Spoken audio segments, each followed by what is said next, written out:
Salut les férus! Et si on partait en direction de la Rome antique pour découvrir l'histoire d'un homme qui n'a pas seulement marqué son époque par sa position d'empereur, mais aussi par son génie militaire et sa philosophie exceptionnelle. Cet homme a laissé une empreinte indélébile dans l'histoire comme peu d'autres l'ont fait. Et si je te disais que cet épisode était un épisode spécial, car nous recevons un invité qui viendra enrichir cette histoire. Je suis Michael et aujourd'hui je te raconte l'histoire de Marco Aurelio.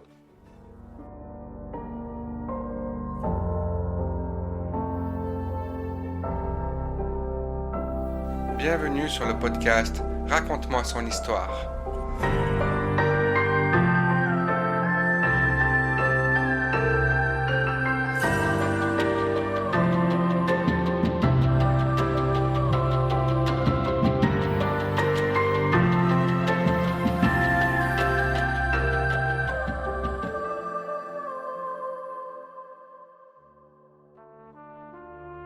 Marc Aurèle voit le jour le 26 avril 121 après Jésus-Christ dans la célèbre cité de Rome, qui règne déjà en maître sur toute l'Italie et bien au-delà.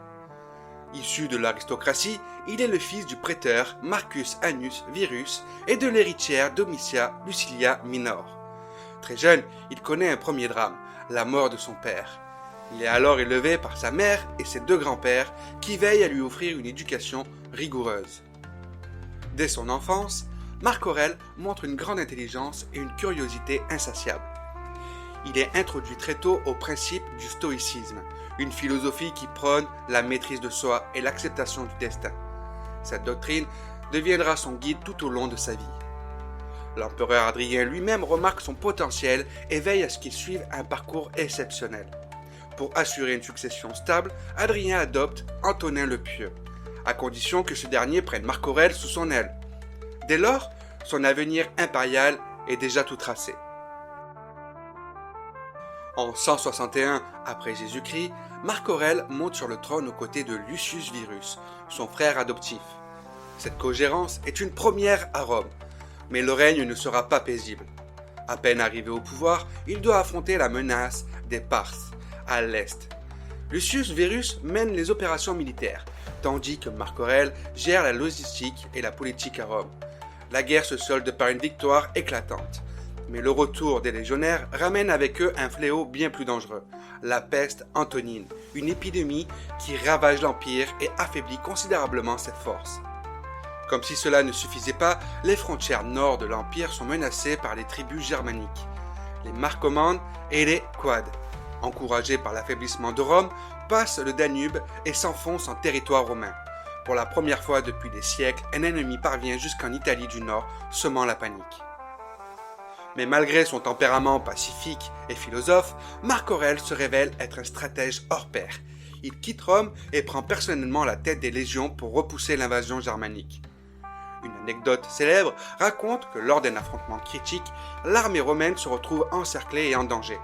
Alors que la situation semble désespérée, un miracle se produit. Un orage soudain éclate, inondant les troupes romaines, assoiffées et foudroyant les lignes ennemies. Cet événement, connu sous le nom du « miracle de la pluie », est interprété par certains comme un signe divin, et l'armée reprend le dessus. Les campagnes sont longues et éprouvantes, mais Marc Aurèle ne relâche jamais ses efforts. Il passe des années sur le front, vivant comme un soldat parmi les siens, partageant les privations et les difficultés de ses hommes. Son objectif n'est pas seulement de repousser les ennemis, mais de stabiliser durablement la région en établissant de nouvelles colonies et en imposant une forte présence militaire.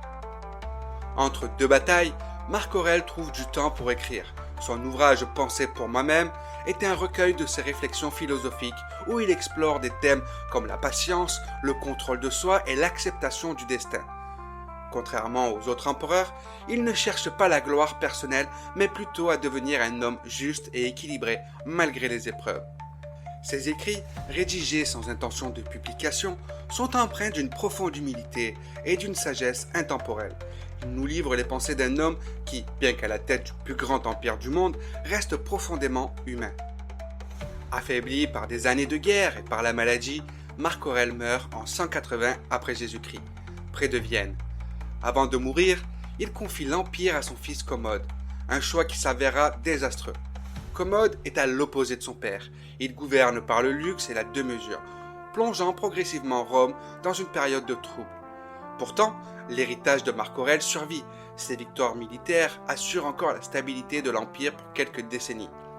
Et ses écrits inspirent encore aujourd'hui des philosophes, des leaders et des penseurs du monde entier. Ainsi s'achève le voyage à travers la vie de Marc Aurèle, l'empereur philosophe, un homme dont la grandeur ne résidait pas seulement dans ses victoires militaires, mais surtout dans sa capacité à affronter l'adversité avec sagesse et humilité. Et vous, que retenez-vous de cet empereur hors du commun? Et nous voilà à la fin de la première partie. Comme je l'ai dit au début de l'épisode, nous recevons un passionné d'histoire. Et là, c'est un autre podcast que nous recevons, Mémoire vive podcast. Je te laisse te présenter. Salut à tous, merci de ton accueil pour commencer.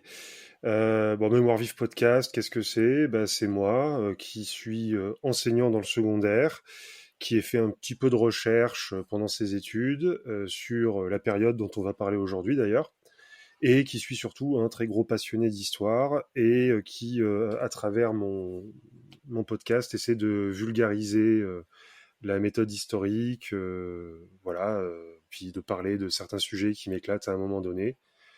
Et voilà. Et ton podcast, c'est l'Antiquité, c'est ça? Ben non, c'est ce qui m'éclate à un moment donné, c'est-à-dire que il y a des formats où je vais plutôt présenter un bouquin, ça va être parfois du debunk, ça peut arriver. J'ai pu parler de sujets d'histoire très contemporaine. J'ai lancé récemment un format news qui parle des récents progrès dans certains domaines en histoire. J'ai réagi à certaines actualités qui ont rapport avec justement l'histoire ou avec la mémoire de certains événements. Parfois, je reviens, je réagis sur des sujets de société aussi. J'ai parlé un peu de laïcité. Dans le dernier épisode, j'ai parlé d'un sujet qui avait lieu, qui avait un rapport plutôt avec le niveau qui baisserait en histoire, et un débat qui avait eu lieu sur France Inter entre Pascal Blanchard et une autre personne dont le nom m'échappe, peu importe. Donc, je fais un petit peu ce qui me chante quand ça me chante. Voilà. Ok, Je m'éclate. tu te laisses aller au vent de l'histoire. Voilà, c'est ça. D'abord, j'ai une première question pour toi. Qu'as-tu pensé de la première partie? La première partie, je l'ai trouvée très digeste, et ça vient de quelqu'un qui aime bien faire des épisodes longs, et pour qui faire des choses digestes, c'est un peu un défi. Et j'ai trouvé qu'il posait bien les bases. Bon, après, je connais pas l'ensemble de ton œuvre, mais les épisodes que j'ai écoutés sont un peu tous comme ça. On a une entrée très biographique, avec vraiment l'essentiel, et voilà, c'est très digeste, sans vouloir citer un chef-d'œuvre du cinéma, ça se mange sans fin. Donc voilà, ça échappe pas à la règle, et du coup ça m'a laissé vraiment de quoi parler, de quoi développer et approfondir, et ça c'est chouette. Ah, mais c'est toi l'acteur principal, hein. C'est toi qui va embellir le reste du podcast et de l'histoire, si je peux dire. Comme je te l'ai souligné avant qu'on fasse un podcast ensemble, d'ailleurs, c'est toi qui as choisi le personnage de Marc Aurèle, et j'ai demandé à des auditeurs de te poser des questions. Alors, ces auditeurs, il y en a un qui m'a posé des questions, principalement. Est-ce que tu es prêt à répondre à ces questions? J'espère, ouais. Ouais, j'espère. Alors, en quoi sa pratique de la philosophie a-t-elle influencé sa manière de régner? On parle bien de Marc Aurèle, hein. Ouais, bien sûr. Alors, je vais vous décevoir. Je suis désolé, hein, mais dans les faits, sa pratique de la politique n'a probablement été en rien influencée par sa philosophie, ou alors à la marge. Alors, ce que je veux dire par là, c'est qu'il n'y a pas de programme philosophique dans sa manière de régner. Il n'a pas cherché à appliquer un programme qui serait stoïcien, parce que tu l'as dit dans l'épisode, Marc Aurèle se revendique de la philosophie stoïcienne, alors pas que, mais essentiellement, effectivement. Et effectivement, oui, c'est quelqu'un qui a une passion pour la philosophie, mais il faut pas en faire un empereur philosophe, c'est excessif. Alors, c'est vrai que on va beaucoup trouver ça dans toute la littérature qui parle de Marc Aurèle, et parfois même chez des auteurs très très sérieux. Il n'y a pas de voilà dont je me permettrai pas d'être particulièrement critique. Mais aujourd'hui, il y a des travaux qui permettent de nuancer cela. Alors je vais y revenir. En fait, l'idée que Marc Aurèle est un empereur philosophe, c'est un mythe qui est certes plaisant, parce qu'évidemment, c'est un personnage comme on le retrouve, alors on en parlera peut-être plus tard, mais dans le premier Gladiator, enfin le premier, j'aimerais que ce soit le seul, mais peu importe, mais c'est un peu comme la figure du Marc Aurèle qu'il y a dans Gladiator, c'est un souverain comme on aimerait en avoir, c'est-à-dire un type sympathique, drôle, sage, etc. Donc c'est un mythe qui est plaisant, et comme il est plaisant, il est très tenace. En fait, dès l'Antiquité, il est célébré comme un empereur bon et sage. Hein. Il correspond un peu à un archétype, à un modèle qui a été dessiné par Platon au IVe siècle avant Jésus-Christ, qui est le modèle du philosophe roi. C'est-à-dire qu'en gros, pour Platon, alors Platon c'est un peu un idéaliste, hein, il a rédigé dans La République une forme de cité utopique, et dans la cité utopique, on divise la société en classes, il y a ceux qui se battent, il y a les philosophes qui réfléchissent, et c'est eux qui dirigent la cité, et puis le reste produit les richesses.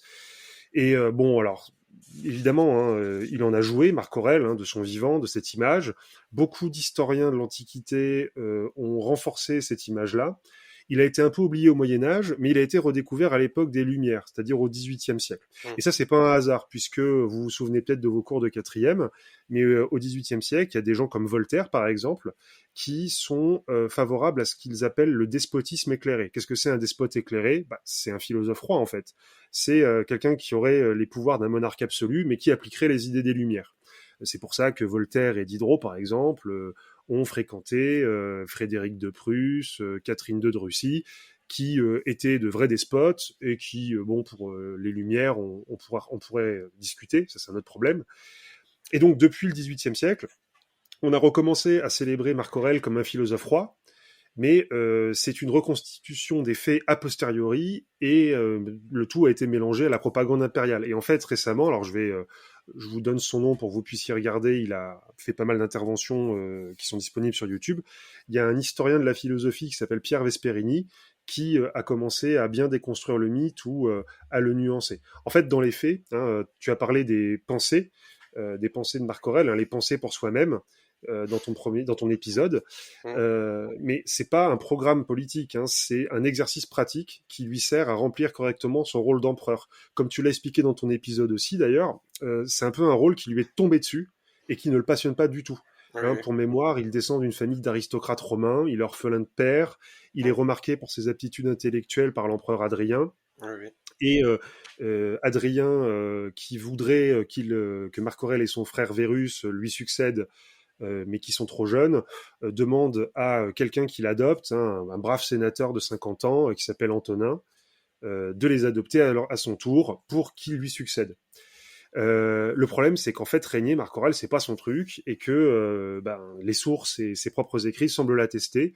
Son rôle d'empereur lui pèse énormément, et donc il écrit ses pensées pour lui-même, c'est ce qu'on appelle des logoi, pour justement se remobiliser et éviter de trop s'écouter. C'est-à-dire que les maximes qu'il écrit dans les pensées, c'est comme des slogans qui se répéteraient pour refouler ses émotions, la peur, le chagrin, la colère, l'épuisement qu'il ressent pendant qu'il est dans son quotidien d'empereur, quoi.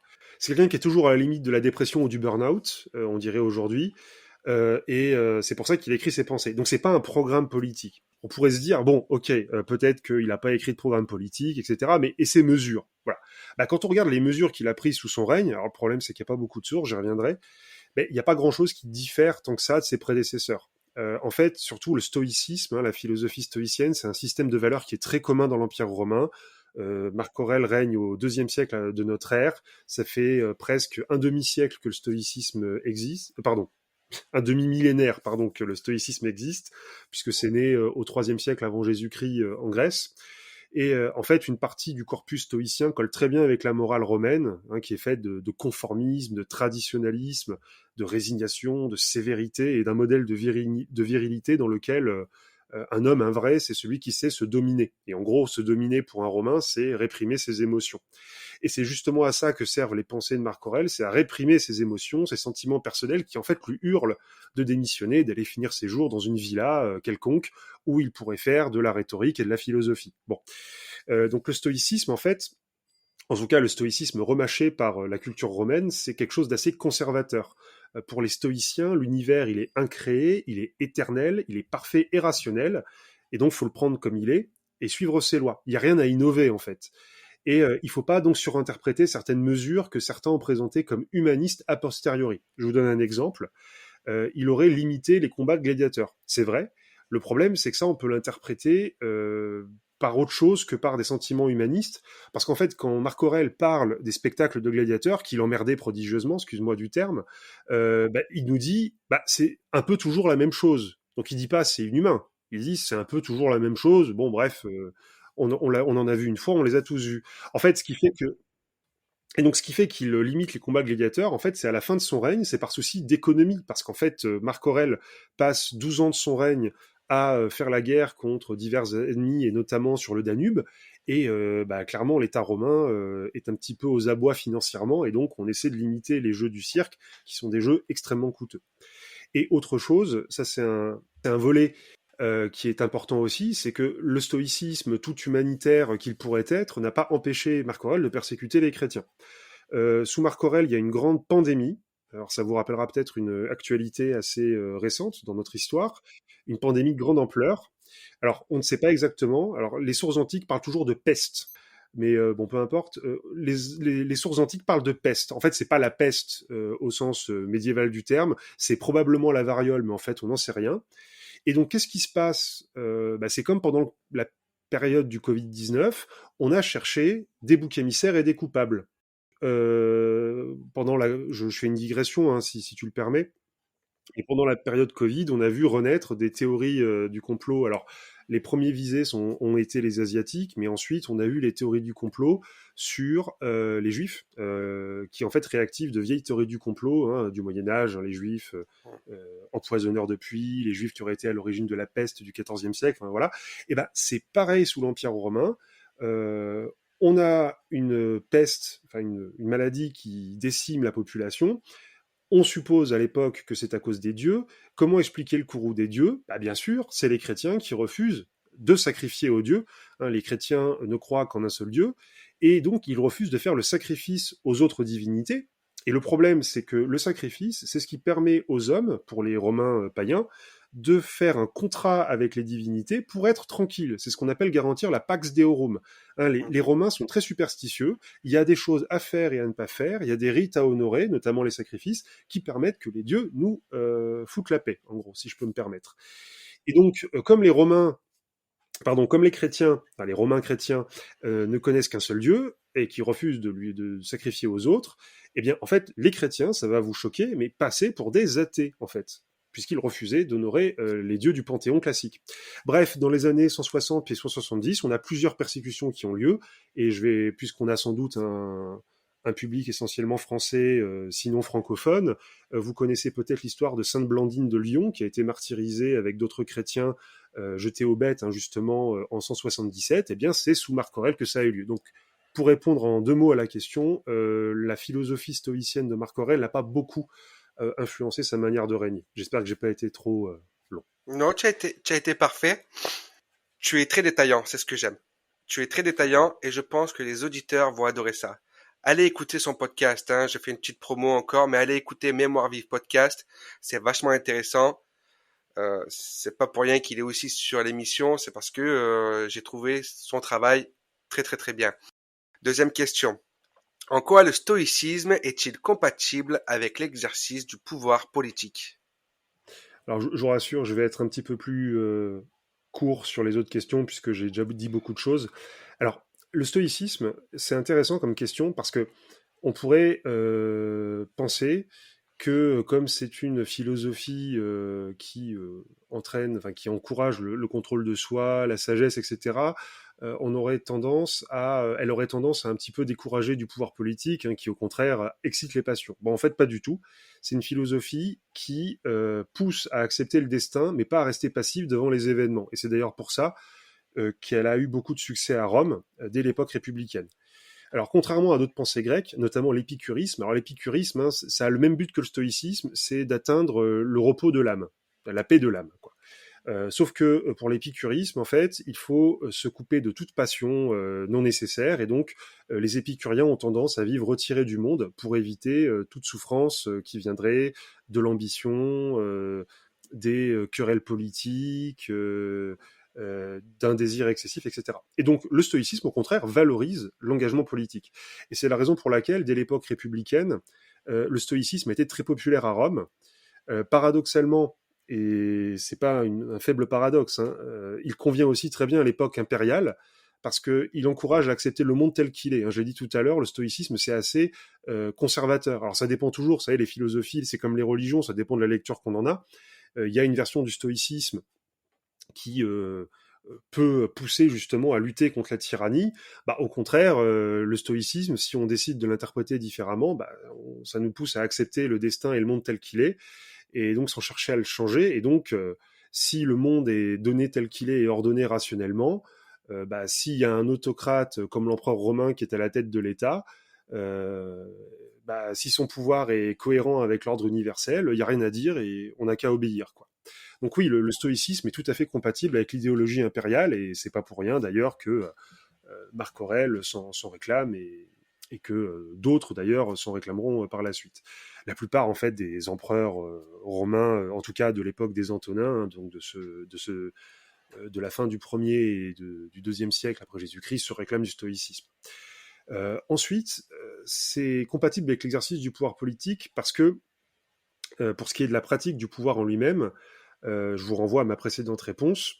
Hein, c'est quelque chose qui permettait à Marc Aurèle justement de supporter son quotidien. Et pour un chef d'État qui a sans doute de nombreuses tâches à supporter au quotidien, puis qui en plus, quand on lit les pensées, il y a vraiment des moments où on sent bien que les gens qui sont à la cour impériale lui sortent par les yeux, il en peut plus de ces cons, quoi. Donc on sent qu'il est, que ça l'a aidé sans doute à faire son travail.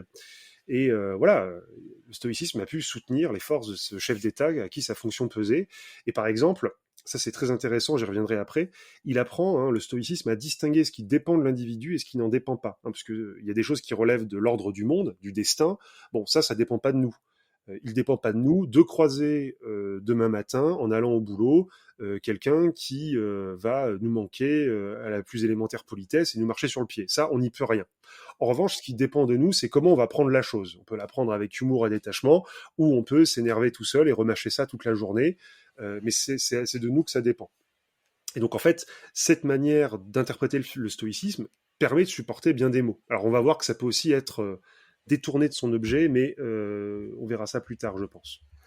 Et tout à l'heure, tu as parlé que Marc Aurèle avait été oublié au Moyen Âge et qu'il avait retrouvé un peu sa lueur grâce à Voltaire pendant le XVIIIe siècle.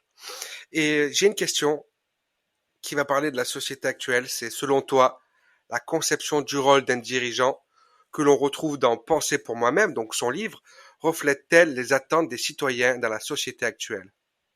Alors en fait, ce serait difficile que ça ne reflète pas les attentes des citoyens.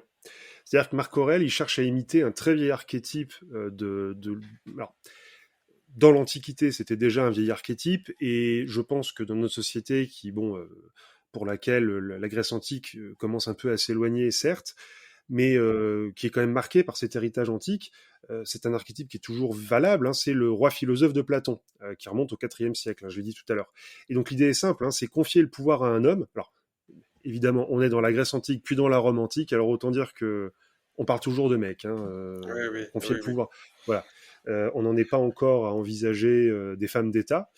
Donc c'est confier le pouvoir à un homme capable de se dominer lui-même, donc de contrôler ses désirs et ses émotions. Bon, en gros, comment gouverner les hommes si on ne peut pas se gouverner soi-même, pour ce qui se défend, et aussi d'utiliser la raison pour connaître la vérité et prendre de bonnes décisions, ce dont la foule est, selon Platon, incapable. Et donc, un chef d'État capable de se gouverner lui-même et prenant des décisions avec sagesse, qui serait contre dans l'absolu? En fait, pas grand monde.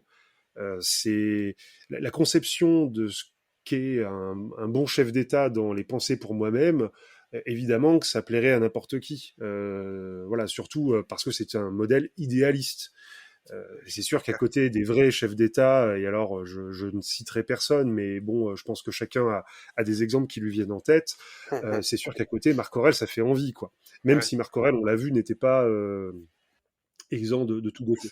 Oui, il n'était pas sympathique forcément avec toutes les batailles qu'il a menées. Et d'ailleurs, selon toi, combien de batailles il a menées et comment traitait-il les peuples qu'il conquérait? Alors, ça, c'est difficile à dire parce que je saurais pas te dire combien de batailles exactement, parce qu'en fait, les sources, j'ai relu les sources sur Marc Aurèle. Alors, j'ai relu les principales sources littéraires, hein, Hmm. comprends-moi bien. D'ailleurs, pour ceux que ça intéresse, elles sont disponibles, traduites en français sur un site qui s'appelle Remacle, R-E-M-A-C-L-E. Ouais. On le mettra dans la description. Voilà, mais en gros, vous pouvez avoir des traductions, alors qui parfois sont vieillies, mais de la plupart des histoires antiques, en fait. Donc c'est très pratique, parce qu'évidemment, ça revient très cher d'avoir toutes les éditions modernes, des belles lettres, etc., chez soi. Donc, les sources sont pas très claires, c'est très confus. Il faut savoir que ces sources n'ont pas été écrites par des témoins directs, et donc, bon, c'est un peu emmêlé. Mais ce qui est certain, c'est qu'il a passé 12 ans de son règne à préparer et mener des campagnes militaires, dont plusieurs très éloignées de Rome, et ce, en continu. Par exemple, entre 169 et 172, il n'a pas mis les pieds à Rome, il était en train de combattre ce que les Romains appelaient les barbares sur le Danube. Donc la chronologie des faits est peu évidente à établir. Les Romains, d'ailleurs, les empereurs romains ne dirigent pas seuls leurs batailles, mais délèguent à d'autres personnages, donc, notamment leur préfet du prétoire. Par exemple, un certain Tarutienus Paternus, j'ai fait un épisode d'ailleurs, si ça vous intéresse, qui est à mon avis le personnage qui a inspiré le Maximus de Gladiator. Mais Ok. c'est sans doute ça, plus à d'autres personnages, Ah. mais voilà. Moi, j'avais Euh, pensé, je fais une petite parenthèse, j'avais pensé à ouais. Spartacus, moi, tu vois. Ouais, mais en fait, Spartacus, c'est un personnage qui, au niveau de la chronologie, colle pas du tout, puisque c'est sous la Oui, République romaine. oui, oui, bien sûr. Euh, J'ai fait un mais épisode effectivement, sur lui. je pense que de toute façon, Ridley Scott, il a voulu s'inspirer du Spartacus de comment il s'appelle, de Kubrick, je pense. Ouais. Donc ça m'étonne pas. Mais non, non, là c'est vraiment, je pense, il y a ce personnage-là. Alors il y en a d'autres, hein, des personnages qui pourraient être mélangés à celui-ci. Bon, peu importe. Mais c'est pour Mhm. dire que Marc Aurèle n'a pas forcément mené lui-même ses propres batailles, en tout cas pas tout seul. Il avait aussi d'autres officiers compétents, hein, notamment Helvius Pertinax, qui sera empereur après la mort de Commode, enfin, pas longtemps. Et ce fut pas d'ailleurs toujours une partie de plaisir. Par exemple, en 170, il lance une offensive qui est un tel échec que les barbares parviennent à ravager le nord de l'Italie pour la première fois depuis 2 siècles et demi quand même. Et par ailleurs, la guerre ne se limite pas à la bataille, hein. C'est vrai que nous, dans les films, quand on parle des guerres romaines, bon, on voit des types, enfin, on voit des grandes batailles avec des milliers d'hommes qui se jettent à la gorge. Mais en fait, les campagnes romaines, c'est quand on lit les sources, on se rend compte qu'il a, voilà, c'est beaucoup de parlotte, hein. On se rend compte qu'il a aussi beaucoup de temps consacré à la diplomatie, à essayer de faire la paix solide entre les Marcomanns, les Quads, etc. Et en fait, il a plus cherché à stabiliser le monde barbare au-delà de la frontière qu'à étendre l'empire. Donc en fait, je dis ça parce que te dire s'il a bien traité les peuples conquis, difficile à dire. Et les sources ont tendance quand même à nous dire qu'il est plutôt quelqu'un de clément, mais ça ne veut pas dire grand-chose. Parce que les sources s'attardent assez peu sur le sort des vaincus. Sinon, justement, pour dresser un portrait très valorisant de Marc Aurèle. Dion Cassius a un portrait très valorisant de Marc Aurèle parce que Marc Aurèle a beaucoup respecté le Sénat, et ça, les principaux historiens de la Rome antique sont des sénateurs. Donc les empereurs qui ont respecté le Sénat sont des gens géniaux, très sympas, etc. Et les autres, bah, comme Commode, le successeur de Marc Aurèle, bah, sont des ordures infâmes parce que Commode s'est pas embêté avec le Sénat. On a aussi l'histoire Auguste qui est une source beaucoup plus tardive, qui elle est dans un contexte où au IVe siècle après Jésus-Christ, il y a une rivalité entre païens et chrétiens dans l'Empire, et donc on prend le personnage de Marc Aurèle comme un personnage d'empereur païen vertueux pour l'opposer aux chrétiens. Enfin bref, les sources littéraires sont pas très pratiques pour savoir s'il a été particulièrement clément, mais on peut prendre quelques exemples. Euh, il a eu, je sais pas, je me souviens plus si tu en as parlé dans ton épisode, mais il a subi ce qu'on appelle une usurpation, c'est-à-dire qu'il y a un gouverneur des provinces orientales qui s'est révolté contre lui en 165, Avitus Cassius, et Avitus Cassius meurt peu de temps après, il n'y a pas eu de guerre civile, mais quand Marc Aurèle fait la tournée des provinces orientales, il ne fait pas de proscription, c'est-à-dire qu'il se venge pas de ceux qui ont soutenu Avitus Cassius, ce qui est quand même assez notable, parce que d'autres empereurs n'auront pas cette délicatesse. Je pense à Septime Sévère, par exemple, qui, lui, quand il faudra supprimer les amis de ses ennemis, s'en privera pas. En revanche, en 165, Lucius Verus, donc son frère et co-empereur au début de son règne, mène une campagne contre les Parthes en Orient, et les troupes pillent la ville de Séleucie du Tigre, qui était pourtant une ville qui avait accueilli l'armée romaine. Donc bon, voilà, sous Marc Aurèle, l'armée romaine n'est pas plus vertueuse qu'à d'autres moments. Et enfin, il y a une source qui est assez intéressante, qui est la colonne de Marc Aurèle, qui est sur le Forum romain. Elle a été érigée entre 176 et 192 après Jésus-Christ. Elle est toujours visible aujourd'hui si vous passez à Rome, et qui raconte les campagnes contre les Marcomans. Donc les Marcomans, c'est ce peuple contre lequel a principalement combattu Marc Aurèle sur le Danube, pardon. Et on peut voir sur certains détails de la colonne des violences infligées aux vaincus, notamment des prisonniers sur le point d'être décapités lors d'une exécution collective. On voit sur d'autres détails des femmes, des enfants ne pas être épargnés par les violences. Mais voilà, ce sont des images, et ce genre de représentation, ça n'a pas forcément une vocation documentaire. Donc, est-ce que ça renvoie à des violences réelles? C'est tout à fait probable. Est-ce que c'était un moyen de rassurer la population après la frayeur provoquée par les invasions barbares de 170? C'est aussi possible. Est-ce que c'est un écho réel de violence contre les peuples comme les Marcomans ou les Quads qui n'avaient pas respecté leur traité avec Rome? Voilà, c'est une possibilité. En tout cas, ce qui est certain, c'est qu'il ne faut vraiment pas imaginer que la guerre sous Marc Aurèle a été humanisée, quoi. Alors, je peux pas être aussi clair et catégorique que je le souhaiterais, mais voilà, toujours est-il que sous Marc Aurèle, l'empereur a été ni plus ni moins sévère avec les vaincus que les autres chefs d'État du temps. La guerre a une dimension économique, le pillage est une coutume incontournable, les troupes estiment que ça fait partie des droits du vainqueur, et les Romains n'étaient pas plus tempérés que ceux qu'ils appelaient les barbares, et donc est-ce qu'il était particulièrement clément avec les vaincus? J'aurais tendance à dire que non. Voilà. En tout cas, on peut pas vraiment répondre à la question. Bah, c'est difficile. C'est un peu comme le phare d'Alexandrie, on ne sait pas s'il a existé ou pas. Ah si? Ah bon? Ah si, si. Ah bon? Et les jardins, Si, les si, bien jardins de sûr. Babylone et tout ça, ça existait?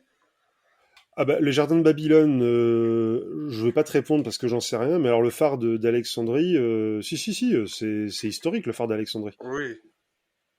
Oui, Ah oui, après, bien je sûr. sais pas. Ouais, c'est 100%. Ah oui, oui.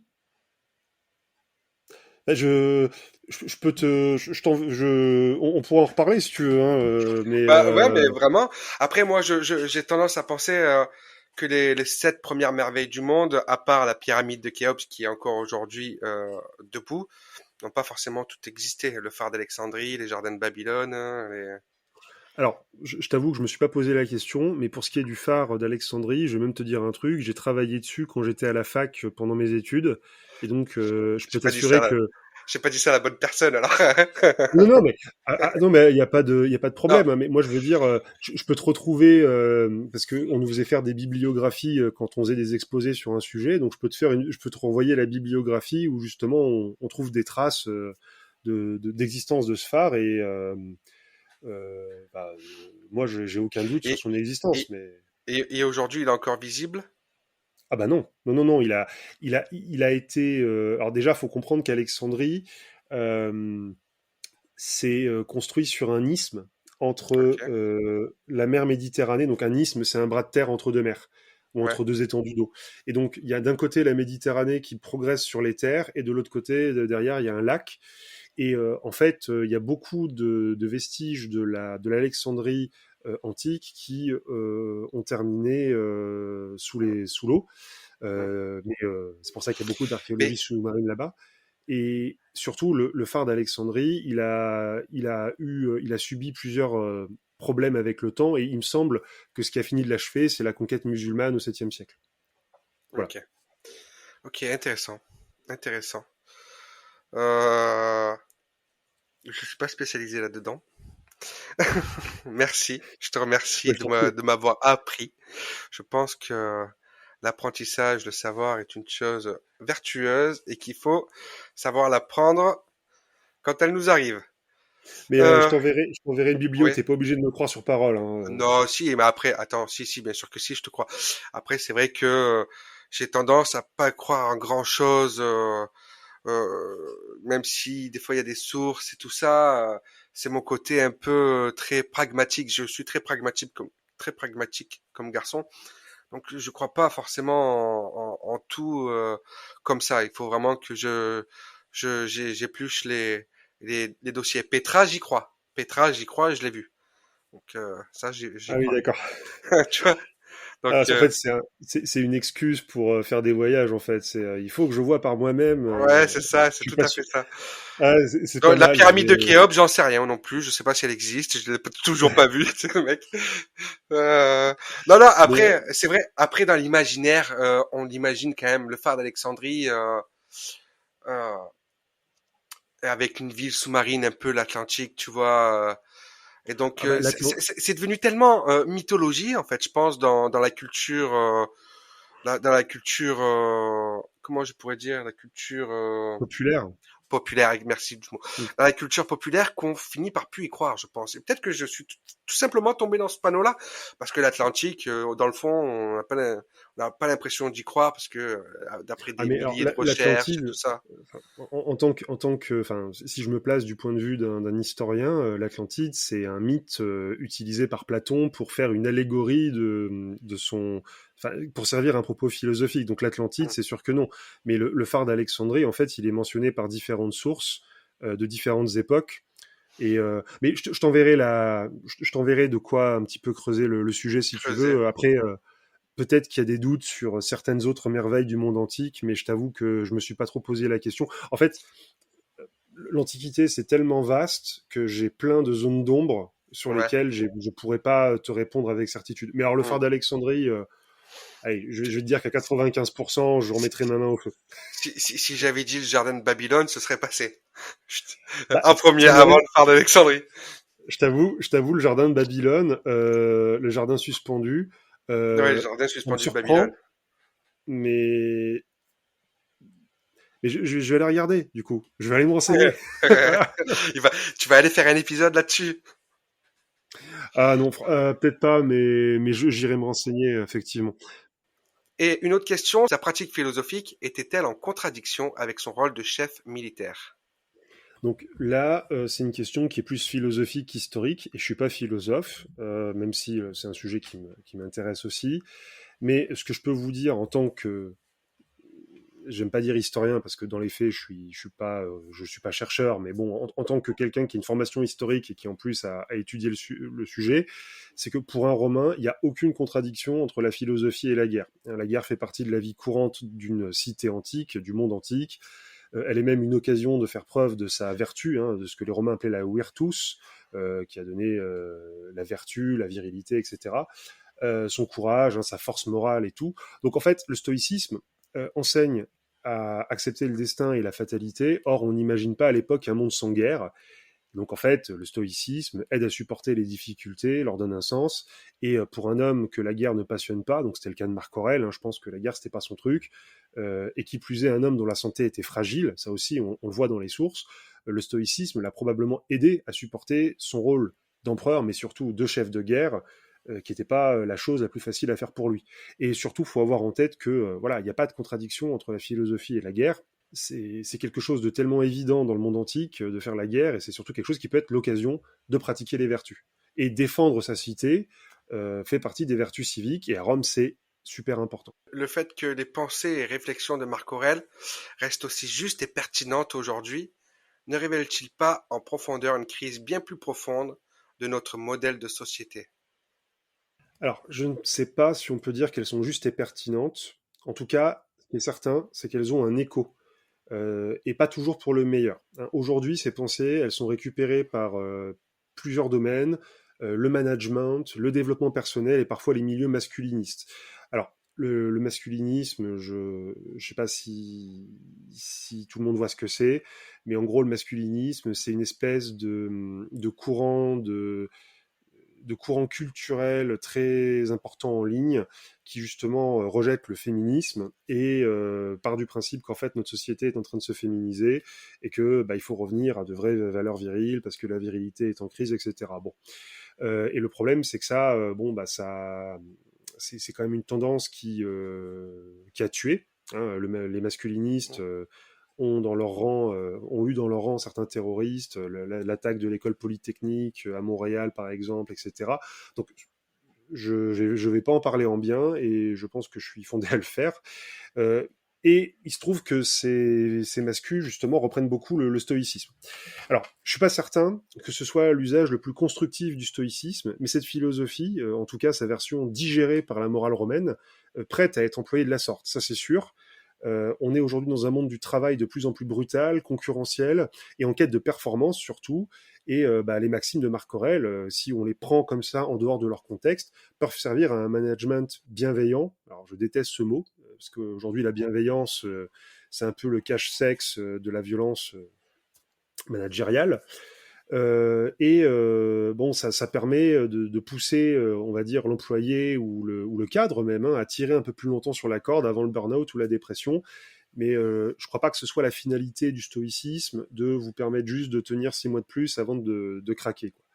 Et si la philosophie de Marc Aurèle révèle une crise de notre modèle de société, c'est davantage dans l'usage qu'on en fait, selon moi, que dans son succès. Mais là encore, c'est que mon avis. Tu m'as demandé mon avis, je te le donne.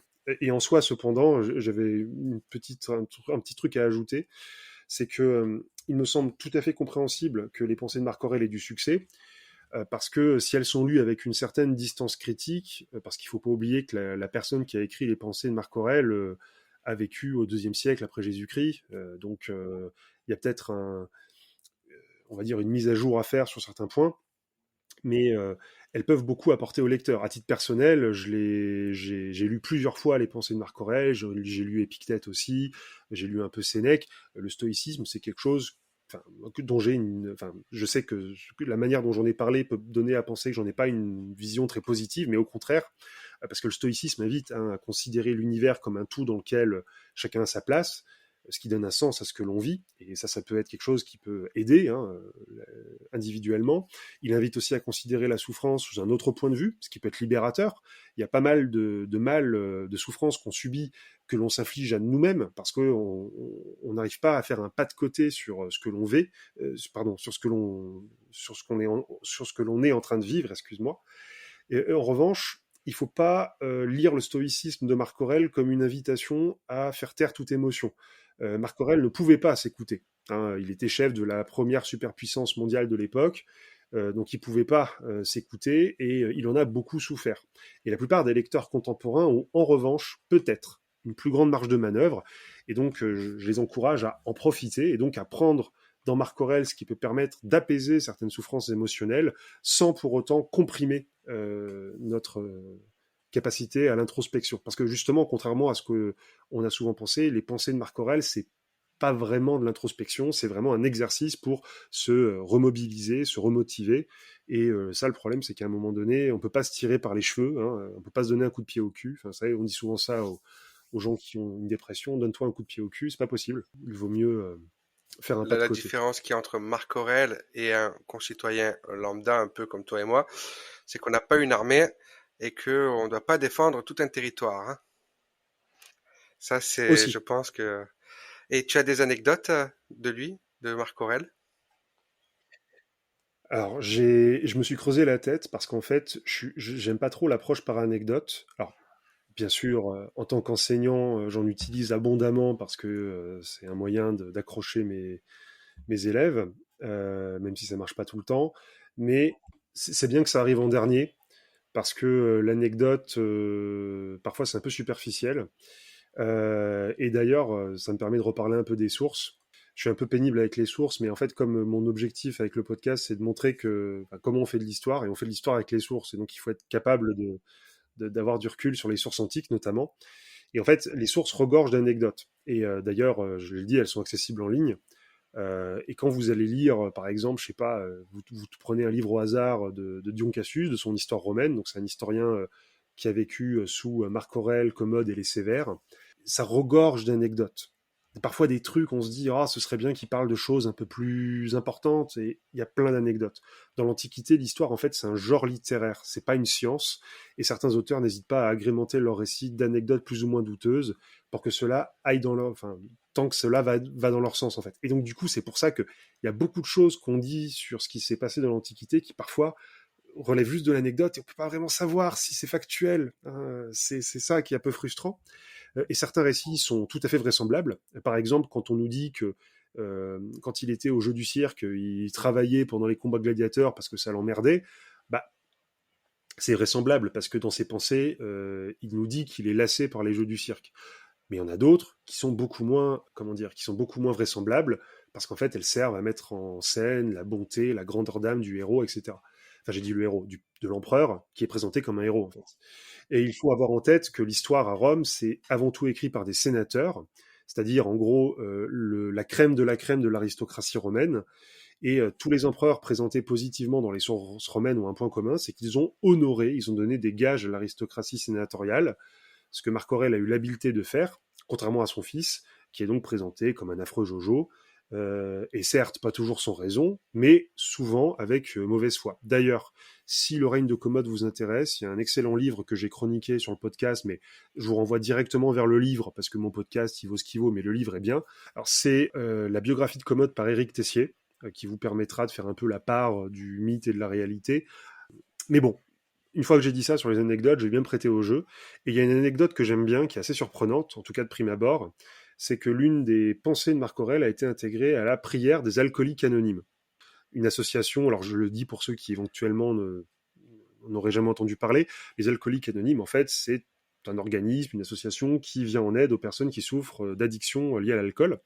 Dans la prière, alors c'est une prière laïque, hein, c'est pas une prière religieuse, il est dit, mon Dieu, donnez-moi la sérénité d'accepter les choses que je ne peux pas changer, le courage de changer celles que je peux changer, et la sagesse de distinguer les premières des secondes. Bah ça, c'est de la paraphrase de Marc Aurèle, en fait. Et c'est un peu un slogan du stoïcisme, et c'est en cela que cette philosophie, d'ailleurs, peut faire du bien face aux difficultés de la vie, c'est que elle apprend à distinguer ce que l'on peut changer, et voilà, de ce qu'on ne peut pas changer.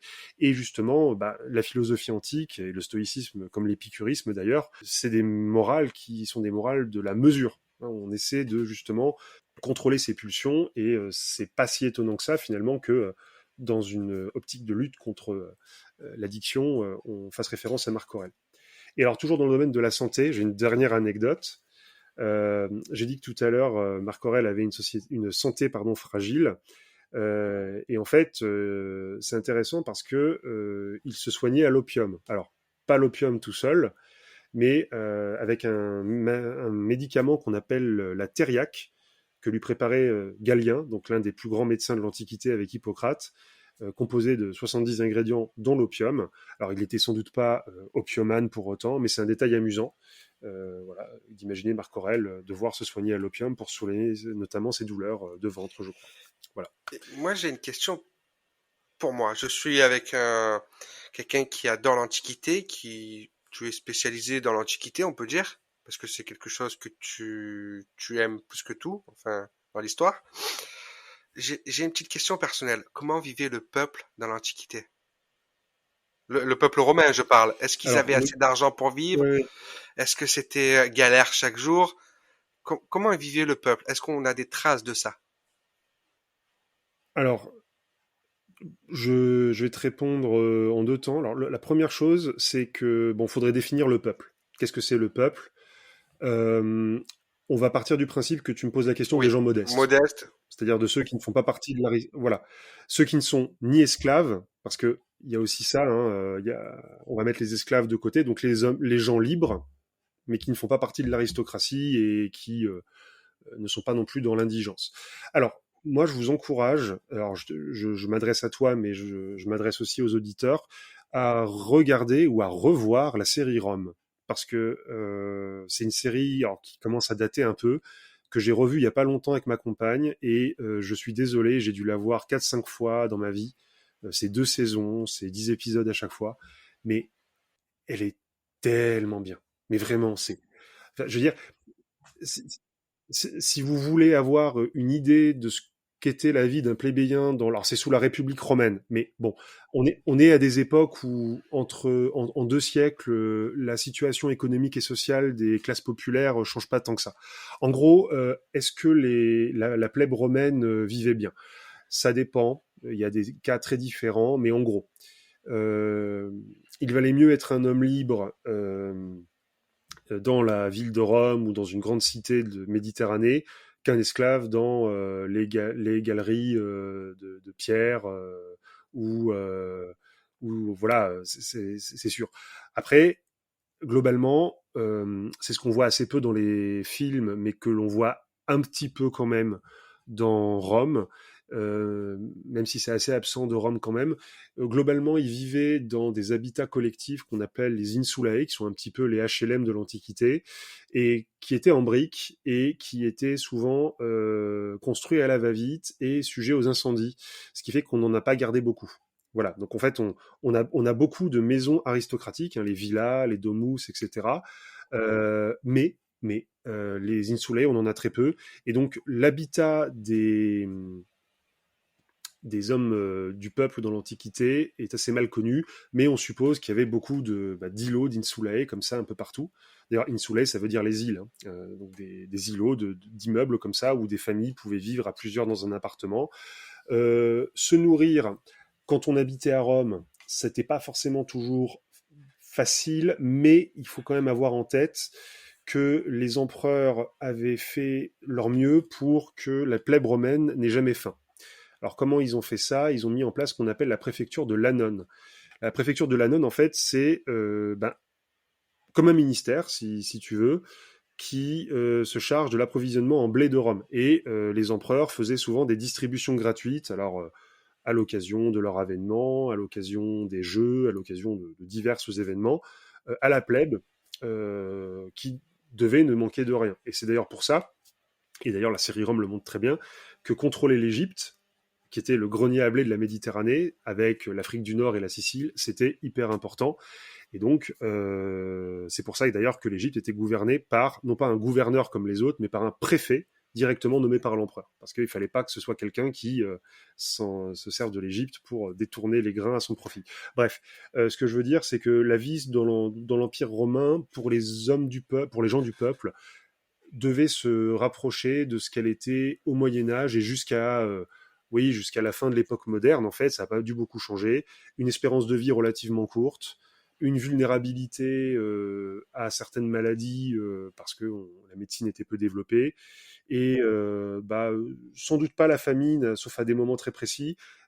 Il devait y avoir une certaine précarité quotidienne, pas négligeable en fonction des situations Avait-il le individuelles. même problème que nous, la surconsommation, de toujours vouloir plus, plus, plus, plus, plus? Ou juste il se contentait de nourriture, d'eau et de pouvoir dormir? Je t'avoue que là, c'est difficile à répondre. Il se trouve qu'il y a de vraies discussions entre historiens de l'économie antique sur le fait de savoir si, par exemple, les villes comme Rome étaient des villes de consommateurs ou aussi des villes de producteurs. Alors, je t'avoue que ça commence à remonter, ça remonte à ma période d'étudiant en licence. Mais en gros, c'est très... les philosophies en cours à l'époque encouragent une certaine modération. D'accord? Contrairement à ce qu'on pense, alors le stoïcisme c'est sûr, mais par exemple l'épicurisme, contrairement à ce qu'on pense, c'est qu'aujourd'hui un épicurien c'est quelqu'un qui profite de la vie. Alors, c'est la version, c'est quand on a lu en diagonale Épicure. Quand on lit Épicure en détail, Épicure dit pour être heureux, il faut limiter les sources de souffrance. Donc, il faut identifier ce qui est un besoin essentiel et tout le reste on oublie. Donc, en gros, le sexe, on n'en a pas besoin puisque c'est pas essentiel à notre survie.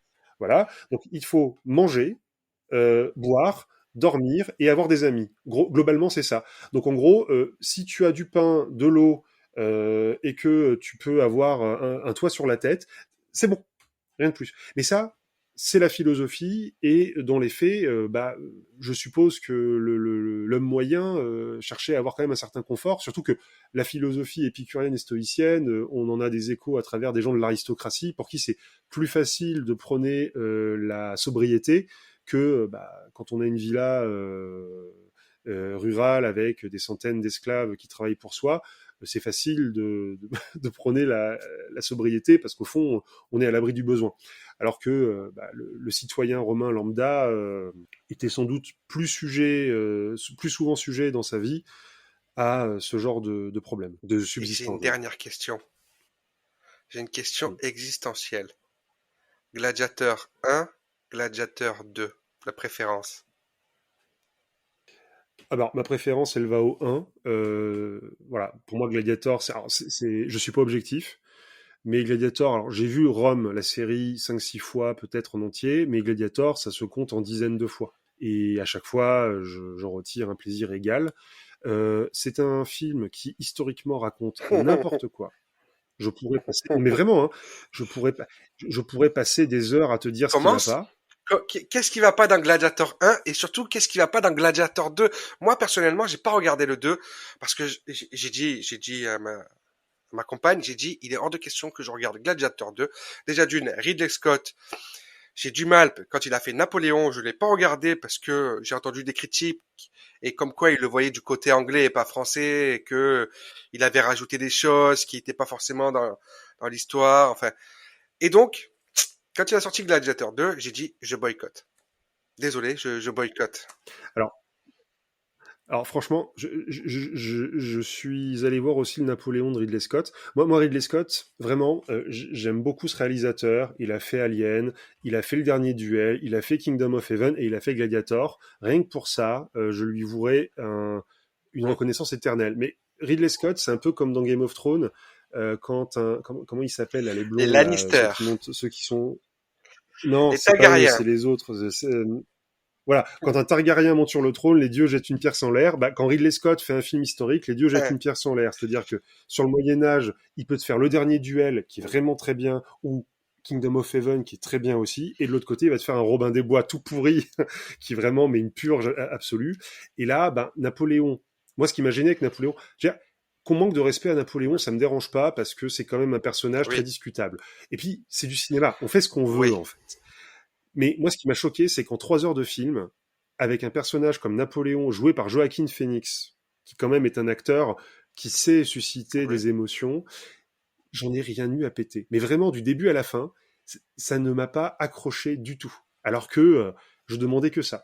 Et ben Gladiator 2, c'est un peu la même chose, c'est-à-dire que j'ai l'impression qu'il a voulu refaire Gladiator 1, mais sans le charisme de Russell Crowe, qui dans le 1 est Oui. sur un nuage. Hum, Il est hum. incroyable dans le 1. Et en fait, il n'y a pas le souffle du premier. En revanche, il y a beaucoup plus de moyens.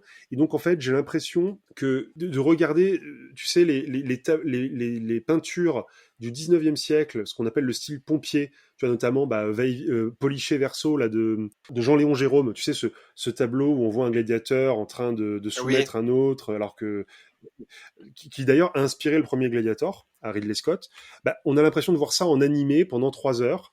Et voilà, c'est très incohérent. Les personnages, les antagonistes du héros ne font pas peur à un seul moment, alors que Commode dans le premier, bon bah on ressent que c'est une menace quand même existentielle pour pas mal de monde. Non, je suis désolé, le 2 c'est raté et ça valait peut-être pas le coup d'en refaire un deuxième. Bon, après, c'est pas grave, hum. hein, ça n'empêche pas de revoir le premier. Et puis, voilà, historiquement, il y a rien qui va. Dans les deux. Mais moi, ça me Dans les dérange deux, pas. historiquement, il y a rien qui va. Mais oui, mais moi, ça me dérange pas qu'on fasse un film historique qui soit pas, voilà, parce que déjà, c'est très difficile à faire. Deuxièmement, bah, quand on va voir un film, on va pas forcément voir une reconstitution historique. Si déjà on fait un bon film, c'est super. Alors après, il y a des films qui arrive à faire les deux, c'est-à-dire être un bon film et en même temps être une bonne reconstitution historique. C'est rare, mais ça existe. D'ailleurs, vous connaissez, je pense, alors toi, je pense que tu connais, et puis pas mal de tes auditeurs aussi, Histoire appliquée. C'est une chaîne YouTube où justement il parle Hum. beaucoup de ce sujet-là. Enfin, moi j'adore ses vidéos, je suis un grand fan. Il en parle très bien. Mais voilà, Gladiator 1, je veux dire, c'est le commode qu'on a dans les sources antiques, mais avec tous les potards à fond, il est incestueux, il est méchant, il est bête, il est lâche. Mais voilà, quand on creuse les sources, Commode, c'est pas que ça. Commode, c'est aussi un chef d'État qui a su faire preuve d'une certaine intelligence, au début en tout cas. C'est quelqu'un qui est peut-être devenu dingue avec le temps, on ne sait pas, mais qui n'était pas cette espèce de taré sanguinaire. La gladiature dans le monde romain, c'est pas le bain de sang qu'on voit dans Gladiator, mais pour une raison très simple. Un gladiateur dans l'Antiquité, c'est comme un joueur de foot aujourd'hui. C'est-à-dire que quand tu fais jouer deux grands gladiateurs à Rome, c'est comme si tu partais du principe que tu as Messi et Ronaldo. Alors, je prends des références qui en fait sont datées maintenant, mais qui parleront à tout le monde. Messi et Ronaldo, et tu pars du principe qu'à la fin, il y en a un des deux qui meurt. Bah, franchement, économiquement, c'est pas très intéressant, surtout pour surtout pour les clubs. Et en fait, il y a des clubs de gladiateurs. Alors, c'est pas des clubs, on appelle ça des écoles. Oui, alors moi, je renverrais On ça appelle ça plus au des. MMA, le côté gladiateur, au sport Oui, de tout à combat. fait. Mais au niveau de la Ah starification oui. et de l'argent Ah, généré, c'est vraiment la ouais, Ligue des ouais, ouais, Champions, quoi. c'est, oui, oui. Parce que moi, j'ai fait un épisode sur Spartacus. J'ai raconté l'histoire de Spartacus. Oui, C'est je l'ai vrai? Tu en écouté as d'ailleurs. pensé quoi? Mm. Alors, ça commence à dater, mais je l'avais Bah, trouvé très je te bien. remercie. Je te remercie. Allez l'écouter, profitez-en, parce que bientôt je vais le supprimer. Et donc, je dirais MMA. C'est-à-dire qu'aujourd'hui, il y a une hype Mm. MMA quand même, qui commence à prendre même Ouais. le dessus, pas forcément sur les stars du football, mais voilà, beaucoup plus de monde préfère regarder du MMA plutôt que de regarder un match de foot. Et ça, enfin, ça commence à venir. Et donc, oui, les gladiateurs, pour moi, mais il fallait pas qu'ils meurent. Ça coûtait de l'argent. Ça coûtait de l'argent et ça rapportait de l'argent. Donc, t'imagines s'ils meurent, la perte d'argent? Non, hors de question. Puis alors surtout, quand un gladiateur meurt, la personne qui organise les jeux doit rembourser le prix du gladiateur à son propriétaire ou à. Et donc voilà, c'est pour ça d'ailleurs que le dernier mot revient à l'organisateur Hmm. des jeux et que même si la foule crie à mort, Non, non non. ouais. Et alors d'ailleurs, je vous recommande sur le sujet, il y a des conférences notamment de Brice Hmm. Lopez, qui est un ancien combattant. Alors, je ne sais plus quel sport de combat il a fait, mais c'est un ancien pratiquant des arts martiaux qui fait aujourd'hui un peu de l'archéologie du geste et qui en fait a essayé de faire progresser ce qu'on savait sur les gladiateurs, mais d'un point de vue de pratiquants d'arts martiaux. Et donc, ça a donné naissance en tout cas, ça a encouragé pas mal d'associations qui font de la reconstitution et qui parfois font des combats. Et notamment, bah, il y a l'association ACTA, mais il n'y a pas que ça. Et enfin, j'en avais vu une à Loupian, donc c'est dans l'Hérault, aux Augustales, une fête qui se tient en août dans l'Hérault. Si vous avez Ouais. l'occasion, allez-y, c'est vraiment Je- super.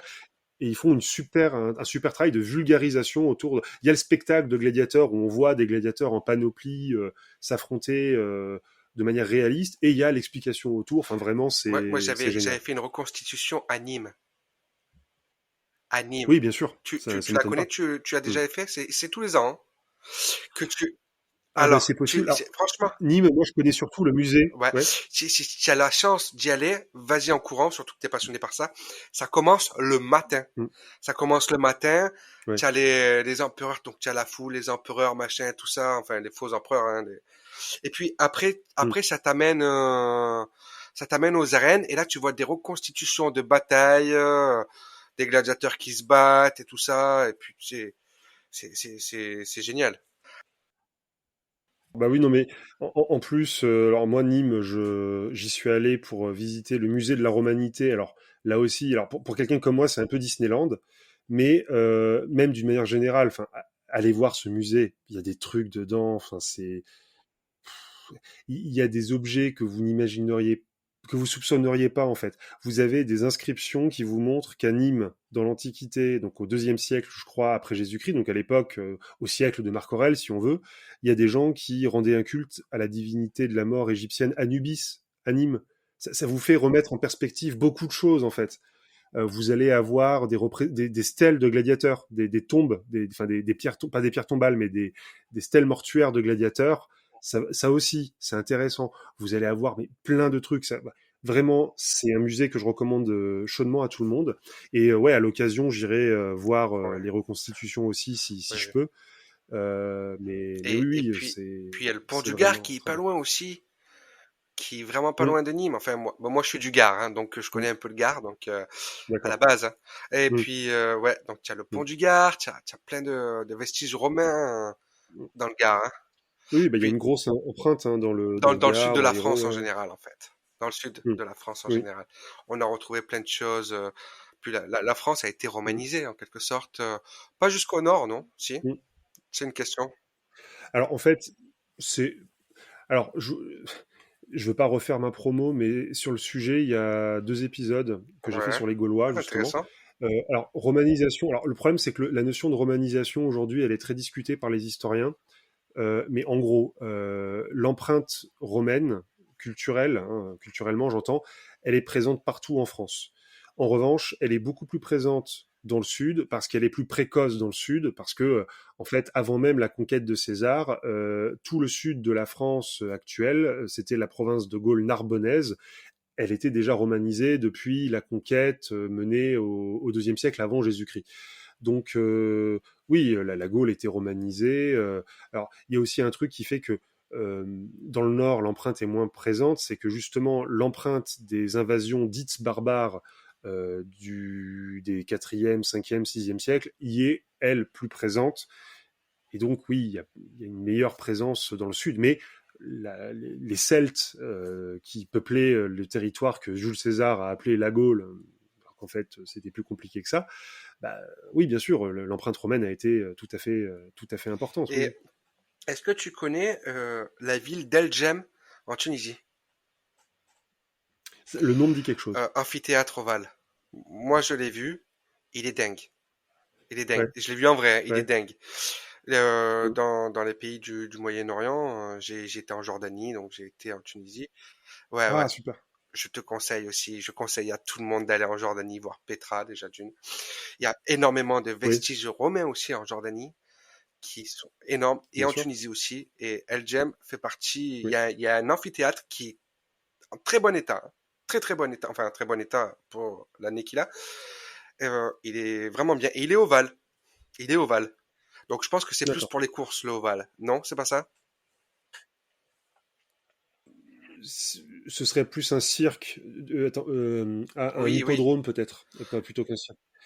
Ouais, peut-être. Alors, j'avoue que je suis pas, je saurais pas être. J'ai peur de dire des bêtises, donc je vais m'abstenir.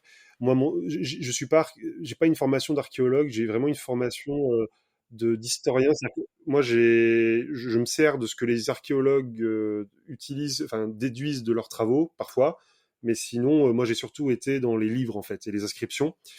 Et donc, ouais, comme je connais pas le site, j'ai pas, voilà, Ben, si tu as l'occasion de je préfère regarder me et méfier. puis de te renseigner là-dessus, il est vachement sympa, hein, Bien parce sûr. que vu que tu aimes le côté romain, Mm, antiquité, si un jour tu as l'occasion d'y aller aussi, vas-y, mm. vas-y. Ouais, bah, c'est dommage parce que pareil, tu parlais de la Jordanie, mais j'aurais beaucoup aimé visiter des villes comme Palmyre, par exemple, qui ont été sous la coupe romaine pendant un moment, mais malheureusement, avec la situation, il y a eu l'État islamique, tout ça, en Syrie et tout, ça a fait beaucoup de mal au patrimoine. Alors, heureusement, entre guillemets, au Louvre, on peut voir beaucoup de vestiges de Palmyre qui sont exposés. Mais oui, tout le Moyen-Orient, il y a une histoire absolument folle à redécouvrir. J'espère qu'un jour, il y aura moins de, il y aura moins de Et guerres et que. la Jordanie est regorgée d'histoire. Regorgée d'histoire. Et elle est dingue. Elle est dingue, dingue, dingue, dingue, dingue. Et il faut... Après, c'est vrai qu'il y a le souci des conflits. Et ça, les conflits, ça fait déjà 40 ans qu'ils sont en conflit tous, donc même plus, donc ça va être compliqué. Je pense que après la Jordanie est quand même un pays assez protégé, hein. Pour un touriste, tu te fais pas, enfin, je pense que tu peux te faire inquiéter si tu vas dans des endroits que tu dois pas aller, mais si tu vas te promener, moi j'ai été seul, hein, j'ai promené seul un peu dans la Jordanie, j'ai pas eu de problème. Au contraire, les gens sont très accueillants.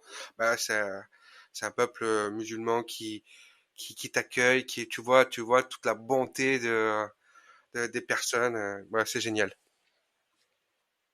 Mais en fait, je pensais plus au niveau en fait de la sécurité du patrimoine en lui-même, c'est-à-dire que quand les troupes de l'État islamique sont arrivées à Palmyre ou à Ninive, ils ont détruit des vestiges inestimables et c'est un peu comme quand on parle, vous savez, enfin tu sais de l'incendie de la bibliothèque d'Alexandrie. Moi, rien que d'en parler, j'ai envie de vomir tellement je pense à la somme de sources qu'on a perdues. C'est un cycle. C'est à chaque fois qu'il y a un peuple qui est parti conquérir un autre peuple, ils ont détruit leur histoire pour écrire la leur.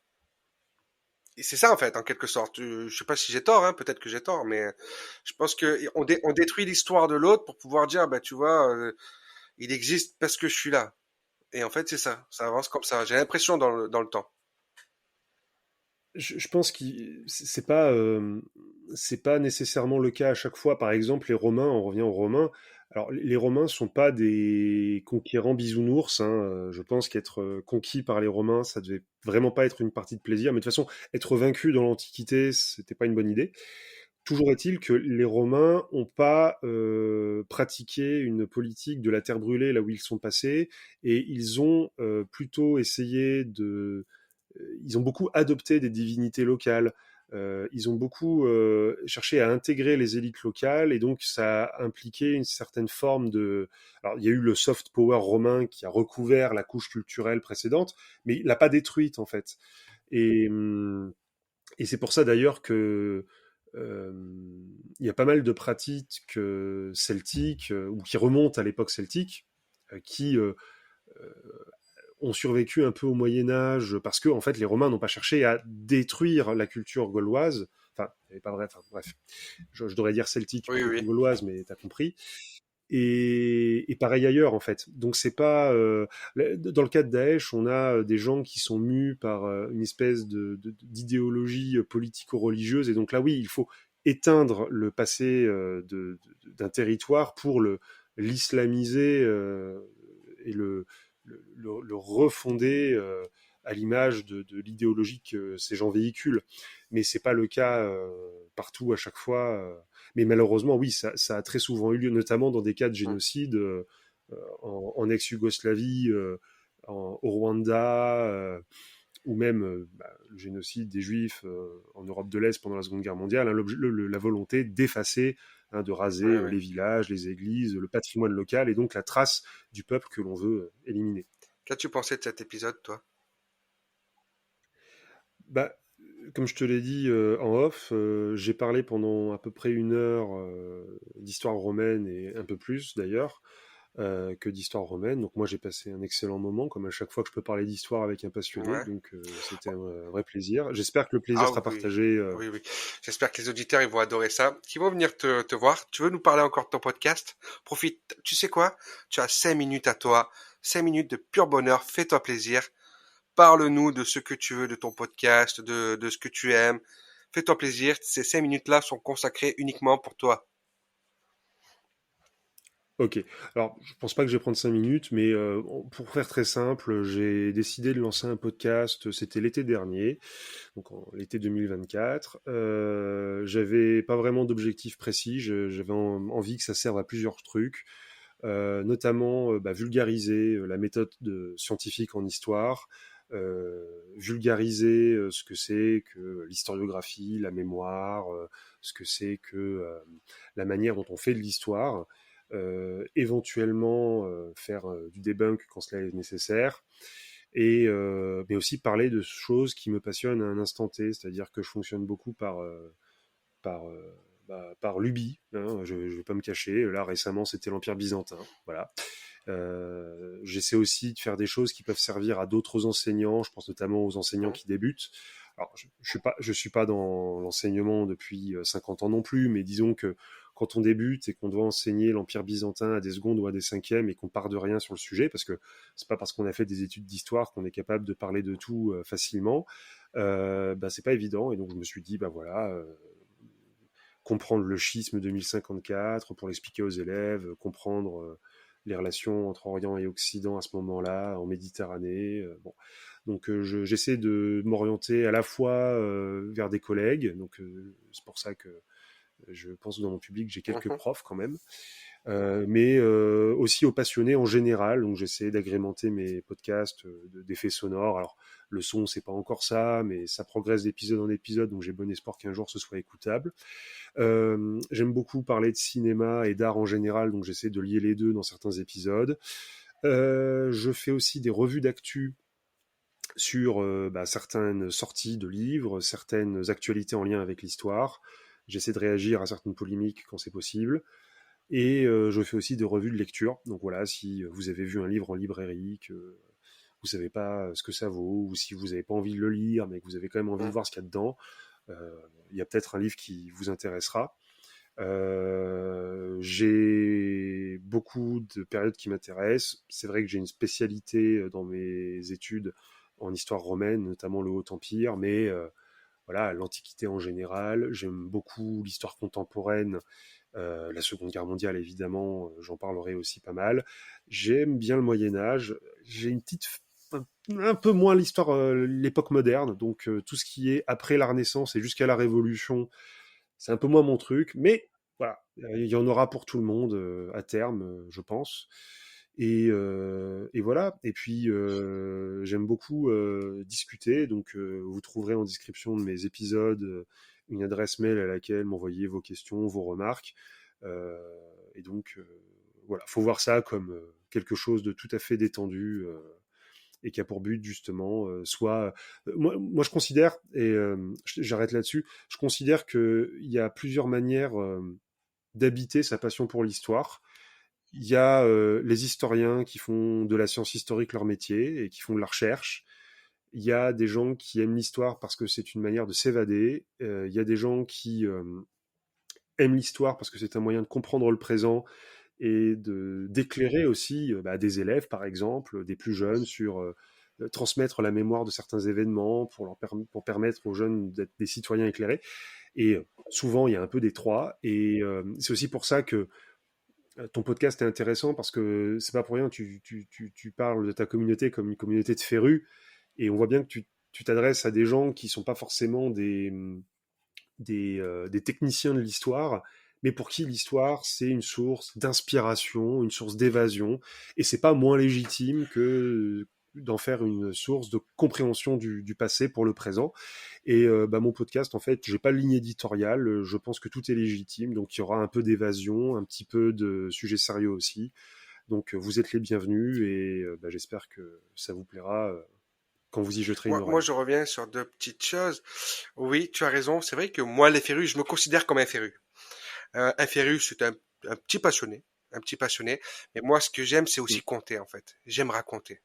C'est plus ça qui me plaît aussi. Bien sûr. Tu vois? Et Mm. quoi de mieux que de raconter l'histoire?